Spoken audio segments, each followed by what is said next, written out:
Good morning students. Today's topic is specific heat of solid.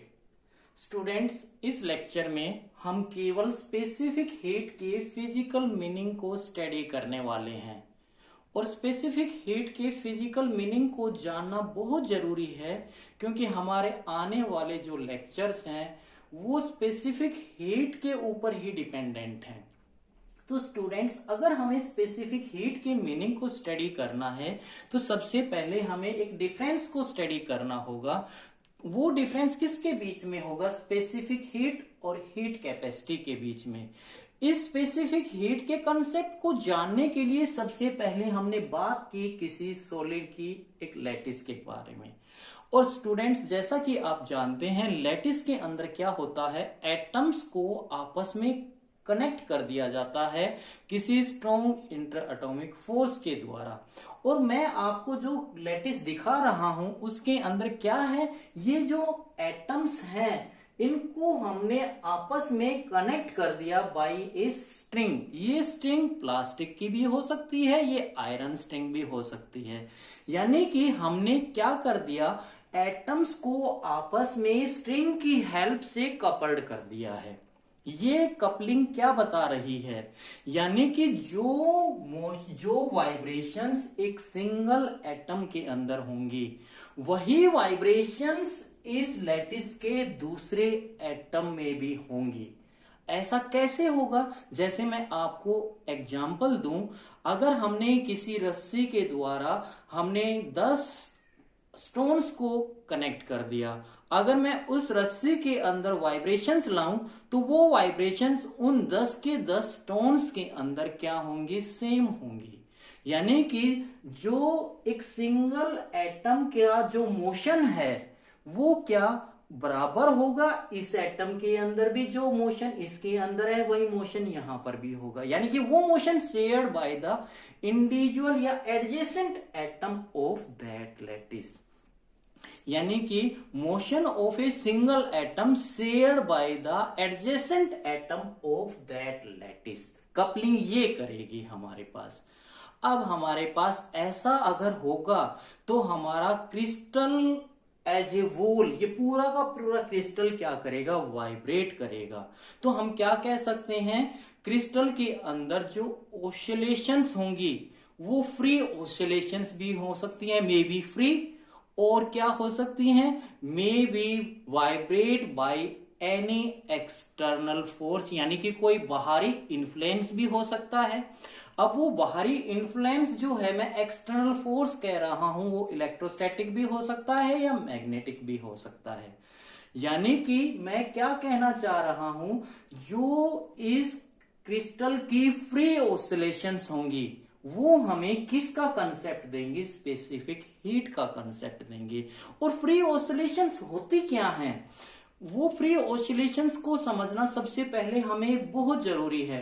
The oscillations of a body with its own natural frequency under no external influence, उन oscillations को हम क्या कहते हैं? Free oscillations कहते हैं।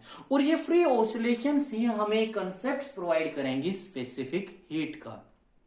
तो स्टूडेंट, स्पेसिफिक हीट क्या प्रोवाइड, अब स्पेसिफिक हीट को अगर हम डिफाइन करेंगे आगे चलकर तो स्पेसिफिक हीट सबसे पहले हमें क्या कंसेप्ट देगी? स्पेसिफिक हीट हमें डिग्री ऑफ फ्रीडम का एक कंसेप्ट देगी। Means specific heat is a measure of the number of degree of freedom. ये हमें क्या बताने की कोशिश कर रहा है? Degree of freedom. यानी कि अगर मैं किसी सिस्टम को एनर्जी दूंगा तो वो एनर्जी सिस्टम के द्वारा एब्जॉर्ब की जाएगी। यानी कि how many modes are to be there for a system to absorb that energy, that give the concept of a specific heat. अब मैं स्पेसिफिक हीट के कंसेप्ट्स को आपको बता चुका हूं। स्पेसिफिक हीट सबसे पहले हमें क्या देगी? Number of degree of freedom provide करेगी। और number of degree of freedom का क्या मतलब है? How many modes are there for the system to absorb the energy. अब इस चीज को हम आगे धीरे धीरे समझने की कोशिश करेंगे। ये लैटिस मैंने आपको समझा दी है। देखिए स्टूडेंट्स, अगर अब आपको स्पेसिफिक हीट के कॉन्सेप्ट को समझना है तो सबसे पहले इस डिफरेंस को समझना होगा। और आप जानते हैं स्पेसिफिक हीट हर सब्सटेंस की अलग अलग होती है। यानी कि मैं सिल्वर की बात करूं तो सिल्वर की जो स्पेसिफिक हीट होती है वो होती है 0.235 जूल पर ग्राम पर डिग्री सेल्सियस। ऐसे ही हमारे पास कॉपर की है 0.385 जूल पर ग्राम पर डिग्री सेल्सियस। ये क्या कंसेप्ट बताने की कोशिश कर रही है? अगर मैं किसी सिल्वर की बात कर रहा हूं, यानी कि सब्सटेंस क्या है मेरे पास, सिल्वर है, हीट कैपेसिटी के अंदर मैं क्या करूंगा, सब पूरे कंप्लीट सब्सटेंस की बात करूंगा। यहां पर एक कंसेप्ट समझना, ये मेरे पास सब्सटेंस है। हीट कैपेसिटी का अगर मैं कंसेप्ट स्टडी कर रहा हूं तो मैं कंप्लीट सब्सटेंस, जितना भी मेरे पास सब्सटेंस है, सिल्वर की बात कर रहा हूं, अगर मेरे पास सिल्वर 1 kg का है सपोज करो, तो मैं इस कंप्लीट 1 kg सिल्वर की बात करूंगा। अगर मैं स्पेसिफिक हीट की बात करूंगा तो मैं यहां पर 1 kg की बात नहीं करूंगा, कंप्लीट सब्सटेंस की बात नहीं करूंगा, सिर्फ यहां पर क्या बात करूंगा, 1 यूनिट मास की बात करूंगा, यानी कि 1 ग्राम सिल्वर की बात करूंगा। यानी कि आपको कुछ कंसेप्ट समझ में आया होगा। अगर मेरे को हीट कैपेसिटी की बात करनी है, कंप्लीट सब्सटेंस जितना हमें स्टडी करना है उसकी बात करेंगे। अगर स्पेसिफिक हीट की अगर हमें बात करनी है तो हम कंप्लीट सब्सटेंस की बात नहीं करेंगे, केवल 1 यूनिट मास की बात करेंगे, यानी कि 1 ग्राम सिल्वर की बात करेंगे। अब स्पेसिफिक हीट क्या कहती है कि अगर हमें इस 1 यूनिट मास का टेम्परेचर 1 डिग्री सेल्सियस बढ़ाना है तो हमें इस सिल्वर 1 यूनिट मास या 1 ग्राम सिल्वर को कितनी एनर्जी देनी पड़ेगी। यानी कि हमें इस सिल्वर के 1 ग्राम को कितनी एनर्जी देनी पड़ेगी कि उससे उसका 1 डिग्री सेल्सियस टेम्परेचर क्या कर जाए, इंक्रीज कर जाए, 1 डिग्री टेम्परेचर उसका बढ़ जाए। और यहां पर मैं क्या कहूंगा, यहां पर मैं ये कहूंगा कि इस सिल्वर सब्सटेंस का जो कि 1 kg का है, इस कंप्लीट सब्सटेंस का, इस कंप्लीट सिल्वर का 1 डिग्री टेम्परेचर बढ़ाने के लिए हमें कितनी एनर्जी इसको देनी पड़ेगी। तो आप कंसेप्ट समझ गए होंगे। स्पेसिफिक हीट क्या डेफिनेशन दे रही है हमें, heat energy absorbed by 1 unit mass of a substance to raise its temperature by 1 degree. That is called the specific heat of that substance. और हीट कैपेसिटी उस सब्सटेंस की क्या होगी, heat energy absorb by the complete substance to raise its temperature by 1 degree. That is called the heat capacity. या मैं अगर इसका vice versa करने की कोशिश करूं तो क्या कहना चाहूंगा मैं, अब ये तो मैंने इसको हीट एब्जॉर्ब करवा दी, अगर मैं हीट रिलीज करवाऊं तो क्या करना पड़ेगा, अगर ये 1 ग्राम सब्सटेंस का मेरे को 1 डिग्री टेम्परेचर क्या करना है, डिक्रीज करना है, तो इस 1 ग्राम सब्सटेंस को कितनी एनर्जी रिलीज करनी पड़ेगी, that is called the heat capacity of that substance.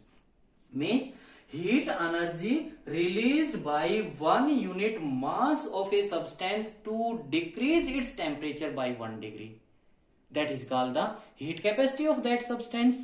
यहां पर ये that is called the specific heat of that substance. और heat capacity क्या बन जाएगी, heat capacity ये बनेगी the energy released by complete substance to decrease its temperature by 1 degree. यानी कि इस सब्सटेंस को कितनी एनर्जी रिलीज करनी पड़ेगी 1 डिग्री टेम्परेचर को घटाने के लिए, that is called the heat capacity.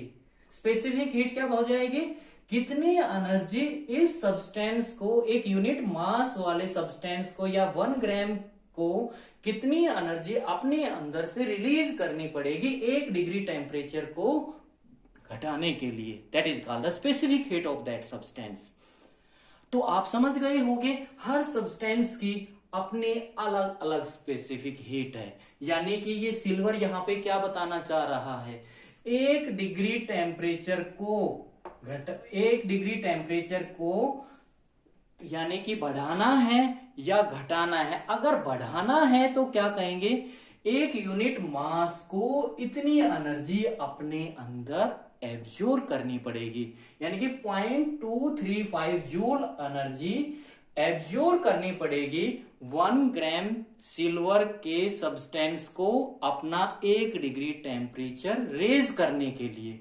या मैं ये कह दूं, अगर सिल्वर का 1 डिग्री टेम्परेचर हमें घटाना है तो 1 ग्राम के सिल्वर को अपने अंदर से कितनी एनर्जी, 0.235 जूल एनर्जी को रिलीज करना होगा।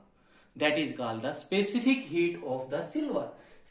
अब ये स्पेसिफिक हीट हर सब्सटेंस की क्या होती है, अलग होती है। कॉपर की कितनी है, कॉपर की 0.385, यानी कि कॉपर का अगर 1 यूनिट मास का हमें 1 डिग्री टेम्परेचर बढ़ाना है तो उसको 0.325 जूल एनर्जी एब्जॉर्ब करनी होगी।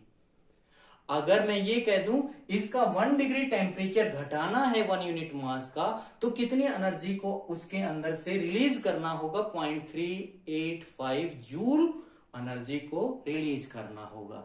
तो स्पेसिफिक हीट के अंदर हम 1 यूनिट मास की बात करेंगे, हीट कैपेसिटी के अंदर हम कंप्लीट सब्सटेंस की बात करेंगे। यानी कि कंप्लीट सब्सटेंस के टेम्परेचर को अगर 1 डिग्री बढ़ाना है तो कंप्लीट सब्सटेंस को कितनी एनर्जी एब्जॉर्ब करनी पड़ेगी, that is called the heat capacity.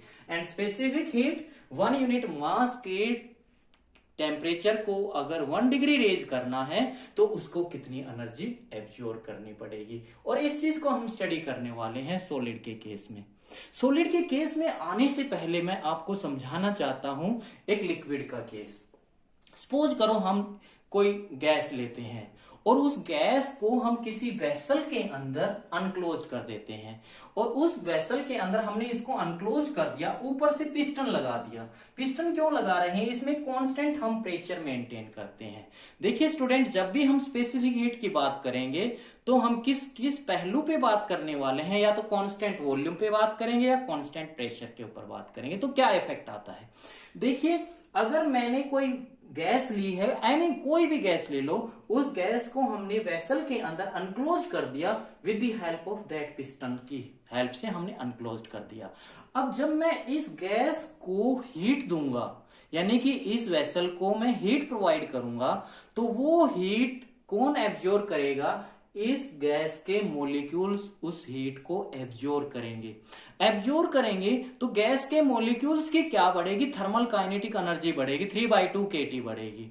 अब जब 3/2 kT बढ़ेगी तो उनकी क्या बढ़ेगी, उनकी स्पीड बढ़ेगी, उनकी वेलोसिटी बढ़ेगी। इसका मतलब उनकी क्या बढ़ेगी, उनकी काइनेटिक एनर्जी बढ़ेगी।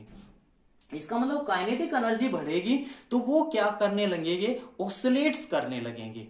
तो सबसे पहले जो मैंने एनर्जी दी है उस एनर्जी का क्या हुआ, उस एनर्जी ने इन मॉलिक्यूल्स की इंटरनल एनर्जी बढ़ा दी।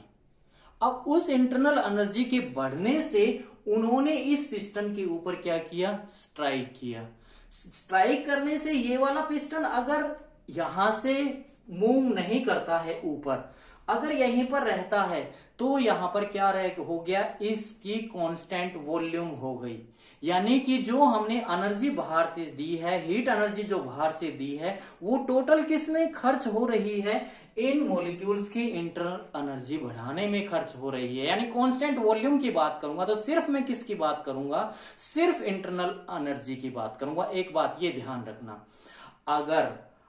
अगर ये कांस्टेंट वॉल्यूम नहीं रह पाती है तो क्या होता है, देखिए अगर ये मॉलिक्यूल इंटरनल एनर्जी गेन करने के बाद वाइब्रेशंस जो होंगी, उन वाइब्रेशंस की हेल्प से जब इस पिस्टन के ऊपर वो मॉलिक्यूल स्ट्राइक करेंगे, अगर ये पिस्टन यहां से मूव कर जाता है, यहां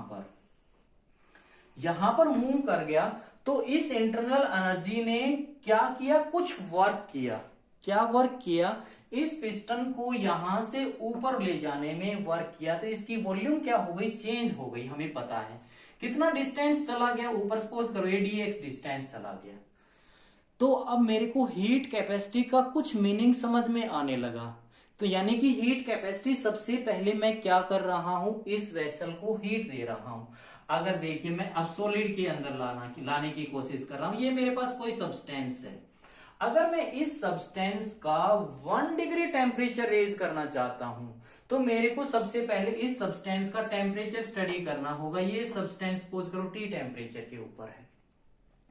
अब मैंने इस सब्सटेंस को क्या दी, कुछ हीट दी, और मेरे को थोड़ा सा ही तो टेम्परेचर 1 डिग्री ही तो रेज करना है, 1 डिग्री सेल्सियस ही तो रेज करना है, तो मेरे को थोड़ी सी हीट देनी पड़ेगी, DQ हीट देनी पड़ेगी।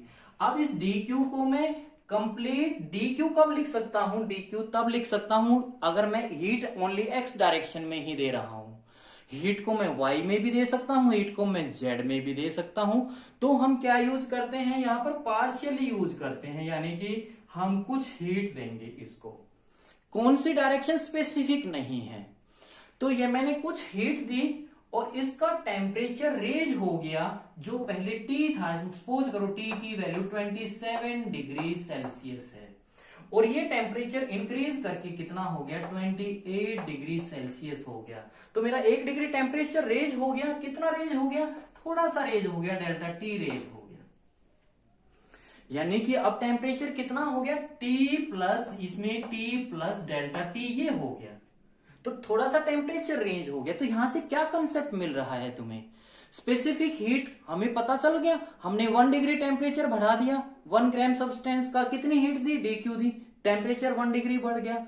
तो ये क्या हुआ, देखिए जब तक हम ये नहीं देंगे ये नहीं बढ़ेगा। इसका मतलब इसके देने से ये चीज बढ़ेगी। इसका मतलब ये क्या है, ये क्या है, रेस्पेक्ट है। ये बढ़ेगा कब बढ़ेगा, जब ये मिलेगी इसको। इसका मतलब हमारे पास हीट कैपेसिटी क्या बन गई, हीट कैपेसिटी एक रेशियो बन गई। यानी कि हीट कैपेसिटी या स्पेसिफिक हीट जो है, दोनों की दोनों क्या बनेंगी, एक रेशियो बनेगी। तो स्पेसिफिक हीट क्या कहती है, स्पेसिफिक हीट ये कहती है ये दोगे तो ये बढ़ेगा विद, इसका मतलब ये कब बढ़ेगा, ये चीज इसके रेस्पेक्ट है। यानी कि हम DQ देंगे तो DT बढ़ेगा। यानी कि स्पेसिफिक हीट बाय डेफिनेशन क्या बोल रही है, इसका कंसेप्ट समझने की कोशिश करना। तो स्पेसिफिक हीट की सबसे पहले हमने डेफिनेशन तो समझ लिया है। स्पेसिफिक हीट की डेफिनेशन क्या कहती है, 1 डिग्री टेम्परेचर को रेज करने के लिए कितनी एनर्जी देनी पड़ेगी। इसका मतलब एनर्जी, स्पेसिफिक हीट को हम डिनोट करेंगे C से, और ये क्या बनेगी, del Q upon del T। यानी कि ये तो रेस्पेक्ट है, ये इसके देने से ये चीज बढ़ेगी। और रेस्पेक्ट वाली चीज हमेशा कहां आती है, नीचे आती है। आजकल रेस्पेक्ट तो है ही नहीं। इसका मतलब मैं जब स्पेसिफिक हीट की बात करूंगा तो स्टूडेंट्स या तो कांस्टेंट वॉल्यूम पे बात करूंगा, तो वॉल्यूम इसको शो करने के लिए हमने बात की ऐसे, या मैं कांस्टेंट प्रेशर पे बात करूंगा। तो सबसे पहले अब हम इस DQ यानी कि डेल्टा Q को स्टडी करना चाह रहे हैं। मैंने बाहर से एनर्जी दी, यहां पर समझने की कोशिश करना। मैंने एनर्जी दी, उस एनर्जी का क्या हुआ, उस एनर्जी ने, यानी कि मैंने डेल Q दी, इस डेल Q का क्या हुआ, इस डेल Q ने नंबर 1 इन मॉलिक्यूल्स की इंटरनल एनर्जी बढ़ा दी। इंटरनल एनर्जी बढ़ा दी, थोड़ी ही तो बढ़ाई। इसके बढ़ने से क्या हुआ, वो पिस्टन्स के ऊपर स्ट्राइक किया। अगर पिस्टन हमारा यहां से यहां पर मूव कर गया, तो पिस्टन के ऊपर क्या हुआ, वर्क हुआ है। और पिस्टन के ऊपर वर्क हुआ है तो कितना सा वर्क हुआ है, यहां से यहां पे चला गया, थोड़ा सा वर्क हुआ है। तो कुछ, यानी कि कुछ एनर्जी का तो क्या हो गया, इंटरनल एनर्जी में कन्वर्ट हो गई, और कुछ एनर्जी ने क्या कर दिया, वर्क को बढ़ा दी, इस पिस्टन के ऊपर वर्क को कर दिया। अब वर्क क्या होता है स्टूडेंट, मैं कांस्टेंट वॉल्यूम और कांस्टेंट प्रेशर की बात करूंगा। अगर देखिए ये पिस्टन मूव नहीं करता है तो ये कांस्टेंट, इसकी वेसल की क्या वॉल्यूम चेंज होने वाली है, नहीं चेंज होगी। अगर ये पिस्टन यहां से यहां पर मूव कर गया तो इसकी वॉल्यूम क्या होगी, चेंज होगी। कैसे, यानी कि इस पिस्टन के एक यूनिट एरिया के ऊपर इन मॉलिक्यूल्स ने क्या लगाया है, कोई फोर्स लगाया है। तो यानी कि ये वर्क क्या होता है, सबसे पहले आप जानते हैं वर्क क्या होता है, फोर्स इनटू डिस्प्लेसमेंट। तो इसको मैं क्या लिख सकता हूं, दैट इज इक्वल टू, इसको हम ये लिख सकते हैं, that is equal to force into थोड़ा सा वर्क हुआ, थोड़ा सा ही तो वर्क हुआ, dx हुआ। अब फोर्स क्या होता है तुम जानते हो, फोर्स क्या कहता है, हमारा यहां पर जब कंसेप्ट देख रहे हैं, इन मॉलिक्यूल्स ने इसके एक यूनिट एरिया के ऊपर क्या लगाया है, फोर्स लगाया है, और फोर्स पर यूनिट एरिया क्या होता है, प्रेशर होता है, हम जानते हैं। तो प्रेशर बाय डेफिनेशन क्या बन गया, फोर्स पर यूनिट एरिया। तो फोर्स क्या हो गया, यहां पर फोर्स की वैल्यू इस एरिया को मैं इधर मल्टीप्लाई कर दूंगा, प्रेशर इंटू एरिया। तो ये जब मैं वैल्यू यहां पर पुट करता हूं F की, तो हमारे पास क्या बन गया, देखिए यहां पर हम जब ये वैल्यू पुट करेंगे तो क्या बन जाएगा, that is equal to del Q is equal to del E plus P into A into dx। यही तो हो गया। अब एरिया इंटू हाइट, dx तो यही है ना, एरिया इंटू हाइट क्या होती है, वॉल्यूम होती है। यानी कि इस पिस्टन के थोड़ा सा ऊपर मूव करने से क्या हो गई, वॉल्यूम के अंदर चेंज हो गया। तो इसको हम क्या लिख सकते हैं, डेल V, ये लिख सकते हैं। अब स्पेसिफिक इसकी वैल्यू को अगर मैं यहां पर पुट करता हूं तो हमारे पास क्या बनता है स्टूडेंट्स, देखिए that is equal to del E plus P del V upon del T। अब अगर मैं कांस्टेंट वॉल्यूम की बात करूंगा, देखिए कांस्टेंट वॉल्यूम की बात करूंगा तो यहां पर कांस्टेंट वॉल्यूम की बात कर रहा हूं, तो ये क्या पिस्टन ऊपर मूव करेगा, नहीं करेगा। अगर कांस्टेंट पिस्टन ऊपर नहीं मूव करेगा तो ये dV क्या हो जाएगी, जीरो हो जाएगी।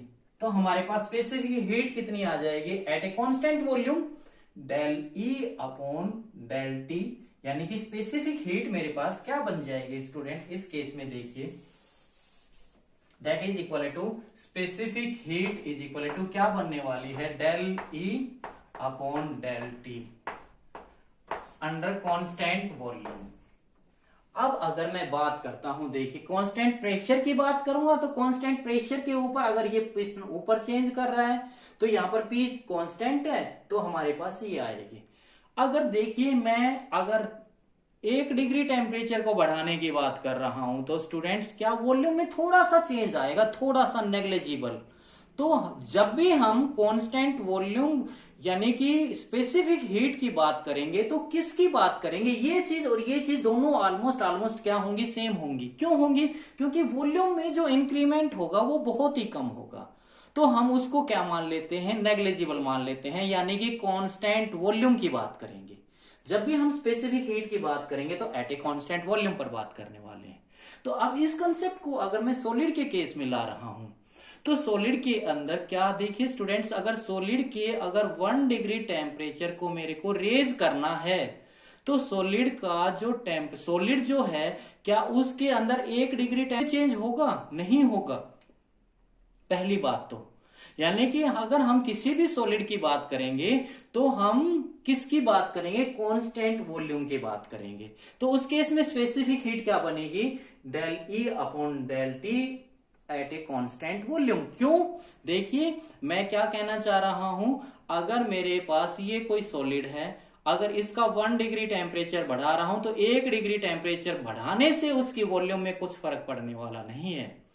तो हमें एक कंसेप्ट मिल गया, जब भी हम सॉलिड के अंदर स्पेसिफिक हीट की बात करेंगे तो एट ए कांस्टेंट वॉल्यूम की बात करेंगे। अब देखिए अगर मैं सॉलिड की बात कर रहा हूं तो सॉलिड के अंदर, ये तो मैंने लिक्विड की बात की है, अगर मैं सॉलिड की बात करूंगा तो सॉलिड में क्या मिलेगा, हमें लैटिस मिलेगी। इसका मतलब, और सॉलिड जो होगा या तो वो मेटल की फॉर्म में होगा या वो सेमीकंडक्टर की फॉर्म में होगा। यानी कि अगर मेटल है तो मेटल के अंदर फ्री इलेक्ट्रॉन्स भी होते हैं। नंबर 1 सॉलिड के अंदर लैटिस मिलेगी, नंबर 2 सॉलिड के अंदर हमें फ्री इलेक्ट्रॉन्स मिलेंगे। तो क्या होगा, जब सॉलिड को मैं एनर्जी दूंगा तो वो एनर्जी क्या करेगी, सॉलिड की एनर्जी को इंक्रीज करेगी। कितने वे में, 2 डिफरेंट वे में। आप समझने की कोशिश करना, जब मैं किसी सॉलिड को क्या दे रहा हूं, एनर्जी दे रहा हूं, तो वो सॉलिड की इंटरनल एनर्जी को इंक्रीज करेगी इन 2 डिफरेंट वे में। नंबर 1 कुछ एनर्जी तो किस में यूज हो जाएगी, इस लैटिस को वाइब्रेट करने में। क्योंकि जब तक लैटिस के एटम वाइब्रेट नहीं करेंगे, यानी कि एटम्स क्या गेन करेंगे, थर्मल काइनेटिक एनर्जी गेन करेगा, उनकी वेलोसिटी बढ़ेगी, उनकी काइनेटिक एनर्जी बढ़ेगी, तो ये लैटिस क्या करेगी, वाइब्रेट करेगी वेरी विग्रसली, मीन्स बहुत तेजी से वाइब्रेट करेगी। तो कुछ एनर्जी तो क्या होगी, इस लैटिस को वाइब्रेट करने में यूज्ड हो जाएगी। उस एनर्जी को हम क्या कहते हैं, उस एनर्जी को कहते हैं, वो क्या हो गई, energy, that is called the energy means contribution होगा, किसके अंदर होगा, स्पेसिफिक हीट के अंदर कंट्रीब्यूशन होगा, और वो कौन सी एनर्जी के द्वारा होगा, लैटिस एनर्जी के द्वारा होगा। यानी कि हम क्या कहना चाह रहे हैं, हमारे पास वो जो पहला कंट्रीब्यूशन आया जब हमने सॉलिड को एनर्जी दी, तो उस एनर्जी ने सॉलिड की एनर्जी को इंक्रीज किया टू डिफरेंट वे में। फर्स्ट, कुछ एनर्जी तो यूज हो गई इस लैटिस को बहुत तेजी से वाइब्रेट करने में। उस एनर्जी को हम क्या कहते हैं, लैटिस वाइब्रेशनल एनर्जी, या मैं क्या कह दूं, वो कौन सी एनर्जी है, वो स्पेसिफिक हीट के अंदर कंट्रीब्यूशन कर रही है लैटिस को वाइब्रेट करने के लिए। अब दूसरी क्या होगी, देखिए पहली का तो पता चल गया, मैंने एनर्जी दी, उसमें से कुछ हिस्सा इस लैटिस को वाइब्रेट करने में यूज हो गया। दूसरा, कुछ एनर्जी क्या होगी, जो हमारे मेटल के अंदर फ्री इलेक्ट्रॉन्स हैं, उन फ्री इलेक्ट्रॉन्स को हायर एनर्जी स्टेट में एक्साइट करने के लिए कुछ एनर्जी की रिक्वायरमेंट पड़ेगी। यानी कि कुछ एनर्जी तो क्या होगी, मेटल के अंदर दो चीजें हैं, नंबर एक मेटल की लैटिस है, दूसरा मेटल के अंदर फ्री इलेक्ट्रॉन्स हैं। जब हम एनर्जी देंगे तो कुछ एनर्जी तो यूज किस में हो गई, लैटिस को वाइब्रेट करने में, और कुछ एनर्जी कहां पर यूज हो गई, जो मेटल के अंदर फ्री इलेक्ट्रॉन्स हैं उनको एक्साइट करने में, हायर एनर्जी स्टेट के अंदर एक्साइट। और उस एनर्जी को क्या कहते हैं, हम इलेक्ट्रॉनिक एनर्जी बोलते हैं। यानी कि जो इलेक्ट्रॉनिक स्पेसिफिक हीट के अंदर इलेक्ट्रॉनिक कंट्रीब्यूशन है रूम टेम्परेचर के ऊपर, वो बहुत कम होता है। तो हम जो इलेक्ट्रॉनिक कंट्रीब्यूशन है एनर्जी का, उसको हम किसके अंदर, स्पेसिफिक हीट के अंदर जो इलेक्ट्रॉनिक कंट्रीब्यूशन है उसको तो हम डिनोट करते हैं किससे, सी इलेक्ट्रॉनिक, ELC से। और दूसरा जो हमारे पास लैटिस कंट्रीब्यूशन है स्पेसिफिक हीट में, उसको हम डिनोट करते हैं किससे, सी लैटिस से, सी लैटिस से। इसका मतलब हमारे पास ये स्पेसिफिक हीट सॉलिड के अंदर क्या बनने वाली है, that is equal to specific heat contributed, specific means जो हमारा ये लैटिस कॉन्ट्रीब्यूशन है to specific heat, that is C lattice. ये तो इसमें यूज हो गई, प्लस किसमें, ये इलेक्ट्रॉनिक कंट्रीब्यूशन है टू स्पेसिफिक हीट। ये दो टाइप के हमारे पास एनर्जी होंगे, ये दो होंगे। मीन स्पेसिफिक हीट में जो कंट्रीब्यूट करेगा, एक तो कौन कंट्रीब्यूट करेगा, लैटिस कंट्रीब्यूट करेगा, दूसरा कौन कंट्रीब्यूट करेगा, इलेक्ट्रॉनिक कंट्रीब्यूट होगा। यानी कि electronic contribution to specific heat, ये किसमें, फ्री इलेक्ट्रॉन्स को एक्साइट किया है हायर एनर्जी स्टेट में, वो एनर्जी। ये कौन सी एनर्जी है, ये लैटिस को वाइब्रेट विग्रसली, बहुत तेजी से, वो एनर्जी। लेकिन जब मैं रूम टेम्परेचर के ऊपर बात करूंगा स्टूडेंट, स्पेसिफिक हीट की, तो जब रूम, क्योंकि हम सब कुछ रूम टेम्परेचर पर रखकर 1 डिग्री टेम्परेचर को बढ़ाएंगे, जब मैं रूम टेम्परेचर पे बात करूंगा तो ये electronic contribution to specific heat है, बहुत कम होता है, वेरी स्मॉल होता है। तो इसको हम क्या कर देते हैं, नेग्लेक्ट कर देते हैं, और हम सिर्फ क्या लेते हैं, we will take only means lattice contribution to the specific heat, means C lattice को लेकर हम इसको नेग्लेक्ट कर देंगे। तो हमारे पास क्या बच गया, lattice contribution to specific heat बचेगा। तो we will take only this. तो स्टूडेंट्स, जब भी हम specific heat of a solid की बात करेंगे तो स्पेसिफिक हीट सॉलिड क्या कंसेप्ट बता रही है, हमें जो सॉलिड को एनर्जी देंगे वो सॉलिड की इंटरनल एनर्जी को टू डिफरेंट वे में इंक्रीज करेगी। नंबर 1, सॉलिड की लैटिस को वाइब्रेट करने में। नंबर 2, जो सॉलिड के अंदर फ्री इलेक्ट्रॉन है उनको हमें क्या करना है, एक्साइट करना है हायर एनर्जी स्टेट के अंदर। रूम टेम्परेचर के ऊपर इलेक्ट्रॉन को एक्साइट करने के लिए जो एनर्जी की रिक्वायरमेंट पड़ती है वो बहुत कम पड़ती है, इसलिए हम उसको नेग्लेक्ट कर देते हैं।